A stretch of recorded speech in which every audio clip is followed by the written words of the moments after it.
కేసీఆర్ గారు ఏదైనా మాట్లాడతారు. ఏముంది? ఆయనకి నోరుకి ఎంత వస్తే అంత మాట్లాడతారు. మీటర్లు బీటర్లు తీసుకుపోయిండ్రు, ఉచిత కరెంట్ మేమే ఇచ్చినాము, మొత్తం ఆలయం కడతానంటే ఇవన్నీ ఇవన్నీ ఆయన ఎన్ని అబద్ధాలు ఆడతాడో ఏం చేస్తున్నా ప్రజలందరికీ తెలుసు. మీరు ఒకటి గుర్తు పెట్టుకోవాలండి. అంటే గతం గురించి ఇప్పుడు రామ్మోహన్ అన్న చెప్పినట్టుగా గతం లేనిది వర్తమానం అనేది ఉండదు. అది అది గుర్తు పెట్టుకోవాలి ఆయన. మేము అన్ని రెడీగా చేసి పెట్టిన తర్వాత తెలంగాణ కోసం 60 సంవత్సరాలు కలలుగన్న ఈ తెలంగాణ ప్రజలు కాంగ్రెస్ పార్టీ ఇస్తే దాని మీద తను చేసుకుంటూ అందరి మీద అజమాయిషం చేసుకుంటూ వచ్చేసి ప్రజలలో పోయి ఆయన చెప్తున్నా ఉన్నాడు అనమాట. అంటే మేము ఇది చేసినాం, మేము అది చేసినాం. ఏం చేసినావు నువ్వు? మేమే కడుతున్నాం, కరెంట్ ఇవ్వదు, కరెంట్ ఇవ్వదు, కరెంట్ ఇవ్వదని కరెంట్ పోయి చెప్తున్నాం. మొన్నటి వరకు రైతు బంధు అని ఇప్పుడు కరెంట్ ఇవ్వదని చెప్పి ప్రజలకు తెలుసు. కాంగ్రెస్ పార్టీ రుణమాఫీ ఫస్ట్ సంతకమే రుణమాఫీ.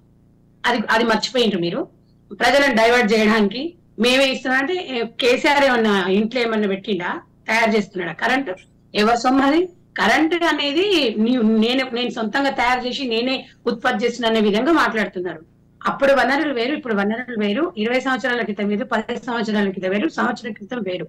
అంతేగాని వాళ్ళు ఇవ్వరు మేము ఇస్తామంటే కాంగ్రెస్ పార్టీని నమ్ముతారండి ప్రజలు. బీఆర్ఎస్ పార్టీని ఎందుకు నిజంగా మీరు నిన్న ఒక సభలో చెప్పారు, నేను తెలంగాణలో 24 సంవత్సరాలు నా ప్రస్థానం స్టార్ట్ అయ్యిందన్నారు.